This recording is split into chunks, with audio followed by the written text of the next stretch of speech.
ಇದೆ ಹೇಳಿ. ನ್ಯಾಯಾಂಗ ತೀರ್ಪಲ್ಲಿ ತೆಗಿಬಾರ್ದು ಅಷ್ಟೇ.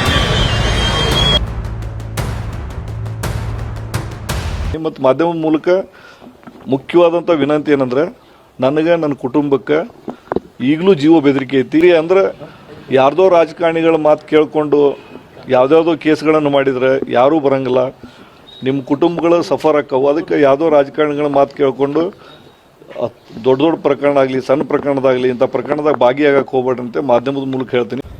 ಗರ್ದಿಗಮ್ಮತ್ ವೀಕ್ಷಕರಿಗೆ ನಮಸ್ಕಾರಗಳ್ರಿ. ಈ ದೇವರ ಎಲ್ಲ ಒಮ್ಮೆ ಕೊಟ್ಟು ನೋಡ್ತಾ ನಾವು ಅದನ್ನು ಸದುಪಯೋಗ ಮಾಡ್ಕೋಬೇಕು. ನಾವು ಅದನ್ನು ದುರುಪಯೋಗ ಮಾಡ್ಕೊಂಡ್ರೆ ಏನಾಗ್ತೈತೆ ಅನ್ನೋದು ಸಾಕಷ್ಟು ಉದಾಹರಣೆಗಳು ನಿಮಗೆ ಕೊಡ್ಬೋದು ಮತ್ತು ನಿಮಗೂ ಗೊತ್ತೈತೆ. ಆ ಒಂದು ಕುಟುಂಬ ಆ ಭಾಗದಾಗ ಒಂದು ನ್ಯಾಯ ಕೊಡುವಂಥ ಒಂದು ಕುಟುಂಬ, ಸಾಕಷ್ಟು ಜಮೀನು ಅಜ್ಜ ಮುತ್ತಜ್ಜ ಕಾಲದಿಂದನೂ ರಾಜಕಾರಣದಾಗಿದ್ದವರು, ಬಡವರ ಬಗ್ಗೆ ಕಾಳಜಿ ಇದ್ದವರು.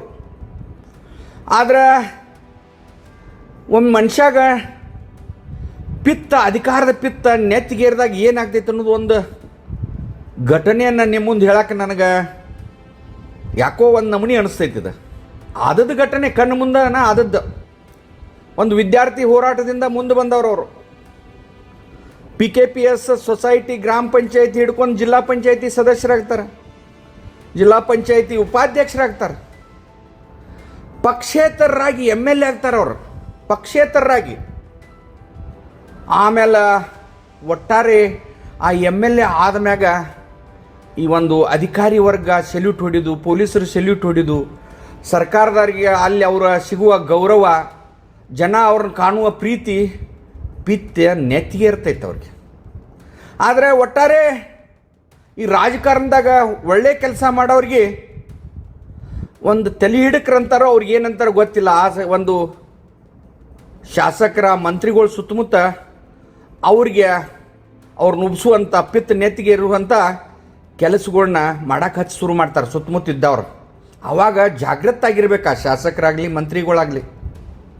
ಯಾಕಂದ್ರೆ ಆ ಕ್ಷೇತ್ರದಾಗ ಅವ್ನು ನಿಮಗೆ ಕಾಂಪಿಟೇಟರ್ ಆಗ್ತಾನು, ಅವ್ನು ಯಾವುದೇ ಒಂದು ಕೇಸ್ನಾಗ ಹಾಕ್ರಿ, ಮುದ್ದೆ ಮಾಡಿರಿ, ಅವ್ನ ಉದ್ಯೋಗ ಅಡಚಣೆ ಮಾಡಿರಿ, ಅವನ್ನ ಪೊಲೀಸರಿಗೆ ಹಾಕಿ ಅವ್ರ ಮ್ಯಾಗ ಕೇಸ್ಗಳು ಹಾಕಿಸ್ರಿ, ಆ ಇಲಾಖೆಯಿಂದ ಅವ್ನಿಗೆ ತೊಂದರೆ ಮಾಡಿರಿ, ಅವ್ನ ಉದ್ಯೋಗಗಳು ಹಿಂತಿಂತಾವು ಅದಾವು, ಆ ಅಧಿಕಾರಿನ ಉಪಯೋಗ ಮಾಡ್ಕೊರಿ ಅಂತ ಈ ಸುತ್ತಮುತ್ತ ಹೇಳುವಂಥ ಮಂದಿ ರಾಜ್ಯದಾಗ ಒಂದು ಕೆಲವಷ್ಟು ಮಂದಿ ರಾಜಕಾರಣಿಗಳು ಇದನ್ನ ಗೈಡ್ ಮಾಡ್ತಿರ್ತಾರೆ. ಹಂಗನ ಎರಡನೇ ಬಾರಿ ಇವರ ಒಂದು ಮಂತ್ರಿ ಆಗ್ತಾರೆ. ಮಂತ್ರಿ ಆದ್ಮ್ಯಾಗ ಎಲ್ಲ ಇವರಿಗೆ ಪೊಲೀಸ್ ಇಲಾಖೆ ಆಯ್ತು, ಇದಾಯ್ತು, ಎಲ್ಲ ಇವರಿಗೆ ಸಿಗ್ತಾವ, ಅವಕಾಶಗಳು ಸಿಗ್ತಾವ. ಒಟ್ಟಾರೆ ಸರ್ಕಾರ ಇವ್ರ ಕಣ್ಣು ಮುಂದನೇ ಇರ್ತೈತೆ. ಕುಂಡ್ರಂದ್ರೆ ಕುಂಡ್ರ, ನಿಂದ್ರ ಅನ್ನುವಂಗೆ ಅಧಿಕಾರಿಗಳು ಇರ್ತಾರೆ. ಅವ್ರಿಗೆ ಅಲ್ಲಿ ಯೋಗೇಶ್ ಗೌಡ ಅಂತೇಳಿ ಒಬ್ಬ ಜಿಲ್ಲಾ ಪಂಚಾಯತಿ ಮೆಂಬರ ಅವ್ರ ಕ್ಷೇತ್ರದಾಗ ಅಡ್ಡಾಡಕ್ಕೆ ಶುರು ಮಾಡ್ತಾನೆ. ಅವ್ನು ನಾಳೆ MLA ಆಗ್ತಾನೆ ಕುಲಕರ್ಣಿ ಅವರ, ವಿನಯ್ ಅವರ. ಅವ್ನು ಹೆಂಗರೆ ಮಾಡಿ ನಾವು ಈಗ ಅವನ್ನ ಇಲ್ಲಿಂದ ಪರಲೋಕಕ್ಕೆ ಕಳಿಸ್ಬೇಕು, ಅವ್ನ ನರಕಕ್ಕೆ ಕಳಿಸ್ಬೇಕಂತ ಅವನ ಕೂಡ ಇದ್ದವರೆಲ್ಲ ವಿಚಾರ ಮಾಡ್ತಾರೆ, ಮಂತ್ರಿ ಇರ್ತಾರೆ. ಆವಾಗ ಒಟ್ಟಾರೆ ವಿನಯ್ ಕುಲಕರ್ಣಿ ಅಂತ ಈಗ ನಾ ಹೇಳೋದು ಧಾರವಾಡ ಕ್ಷೇತ್ರದ ಶಾಸಕರಾದವರ, ಮಂತ್ರಿ ಆದವರ ಆ ಯೋಗೇಶ್ ಗೌಡ್ನ ಮರ್ಡರ್ ಮಾಡ್ತಾರೋ. ಸರ್ಕಾರ ಇರ್ತೈತಿ, ಕಾಂಗ್ರೆಸ್ ಸರ್ಕಾರನೇ ಇರ್ತೈತಿ, ಇವ್ರು ಮಂತ್ರಿ ಇರ್ತಾರೋ. ಆಮ್ಯಾಗ ಒಟ್ಟಾರೆ ಆ ಒಂದು ಪ್ರಕರಣವನ್ನು ಪೊಲೀಸ್ ಇಲಾಖೆ ಅನೇಕ ಅಧಿಕಾರಿಗಳು ಚಾರ್ಜ್ ಶೀಟು ಹಾಕ್ತಾರೆ, 6 ಮಂದಿ ಆರೋಪಿಗಳು ಅಂತಾರೆ. ಆದ್ರೆ ವಿನಯ್ ಕುಲಕರ್ಣಿಯವರ ನಸೀಬ ಕೆಟ್ಟಿರ್ತೈತಿ. ಅಲ್ಲಿ ಮತ್ತೊಬ್ಬ ದೇವ್ರು ಹುಟ್ಕೋತಾನು, CBI ಎನ್ಕ್ವೈರಿ ಆಗ್ತೈತಿ. ಅಲ್ಲಿ ಮುತ್ತಿಗೆ ಅಂಥೇಳಿ ಅಲ್ಲಿ ಮಾಪಿ ಸಾಕ್ಷಿದಾರ ಒಬ್ಬ ಹುಡ್ತಾನೆ. CBI ಅಂದರೆ ಬಿಡುದಿಲ್ಲ, ಅದ ತಳದಿಂದ ಬುಡದಿಂದ ಹಿಡಿದು ಮ್ಯಾಲಿನ ಮಟ್ಟ ಮಾಡಿ ವಿನಯ್ ಕುಲಕರ್ಣಿನ ಅರೆಸ್ಟ್ ಮಾಡ್ತಾರೆ. 2 ಸಲ ಜೈಲಿಗೆ ಹೋಗಿ ಬರ್ತಾರೆ, ಜಾಮೀನು ತಗೋತಾರೆ. ಅದನ್ನು ನಿನ್ನೆ ಒಂದು ಜನತಾ ಪ್ರತಿನಿಧಿ ನ್ಯಾಯಾಲಯದಾಗ ಅವ್ರಿಗೆ ಶಿಕ್ಷೆ ಕೊಟ್ಟೈತಿ, ಸೆರೆವಾಸ ಕೊಟ್ಟೈತಿ. ಒಟ್ಟಾರೆ ಎಷ್ಟು ದಿವಸ ಅನ್ನೋದು ಇವತ್ತು ಗೊತ್ತಾಗ್ತೈತಿ. ಆದ್ರೆ ವಿನಯ್ ಕುಲಕರ್ಣಿ ಒಂದು ಏನು ಈ ಶಿಕ್ಷೆ ಆಗೈತಿಲ್ಲ, ಭಾಳಷ್ಟು ಜನ ಇನ್ನೂ ದೇವ್ರದಾನಪ್ಪ ಭೂಮಿ ಮ್ಯಾಗ, ಎಷ್ಟು ಪ್ರಭಾವಿಗಳಾದ್ರೂ ದೇವ್ರ ಶಿಕ್ಷೆ ಕೊಡಕ್ಕೆ ಒಂದು ಬಾಬಾ ಸಾಹೇಬ್ ಅಂಬೇಡ್ಕರ್ ನ್ಯಾಯಾಂಗ ವ್ಯವಸ್ಥೆ, ಈ ಸಂವಿಧಾನ ಗಟ್ಟಿ ಐತೆ ಅಂತ ಮಂದಿ ಖುಷಿ ಪಡತ್ತಾರ. ಆದ್ರೆ ಹಿಂದೆ ಸುತ್ತಮುತ್ತ ಇರುವಂಥ ಅವರ ಚೇಲಾಗಳು ಮಾಡಿದ್ದಕ್ಕೆ ಇವತ್ತು ವಿನಯ್ ಕುಲಕರ್ಣಿ ಪರಿಸ್ಥಿತಿ ಹಿಂಗಾಗೈತಂತೂ ಮಂದಿ ಮಾತಾಡತೈತೆ.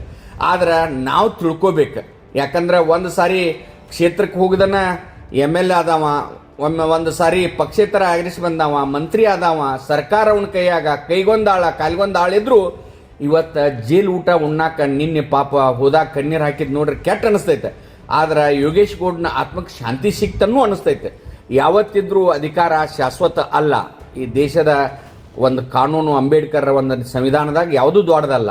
ಒಟ್ಟಾರೆ ಈ ದೇಶದಾಗ ನಾವು ಹೇಳಿದ್ದ ನಡಿಬೇಕು, ನಮ್ಮದ ನಡಿಬೇಕು, ನಮ್ಮ ವಿರುದ್ಧ ಯಾರೇ ಏನು ಮಾಡಿದ್ರೂ ನಮ್ಮನ್ನ ಯಾರು ಕೇಳೋರು ಇಲ್ಲದಕ್ಕನ್ನೋದು ಒಂದು ವಿನಯ್ ಕುಲಕರ್ಣಿ ಅವ್ರದ್ದು ಒಂದು ಸಣ್ಣ ಉದಾಹರಣೆಯನ್ನು ನೆನಪಿಟ್ಕೊಂಡು ರಾಜಕಾರಣಿಗಳು ಕೆಲಸ ಮಾಡಿದ್ರೆ ಒಳ್ಳೇದಾಗ್ತೈತಿ. ಇಲ್ಲಾಂದ್ರೆ ಈ ದೇಶದ CBI ಅನ್ನೋದು ಒಂದು ದೊಡ್ಡ ಸಂಸ್ಥೆ ಏನು ಮಾಡ್ತೈತಿ, ಜೈಲಿಗೆ ಹೋಗಾಕಂತವ್ರೆಲ್ಲ ಜೈಲುಗಳು ಕಾಯ್ತಿರ್ತಾವಂತ ಎಚ್ಚರಿಕೆಯನ್ನು ಗರ್ದಿ ಗಮನ ಕೊಡ್ತೈತಿ. ನಮಸ್ಕಾರ.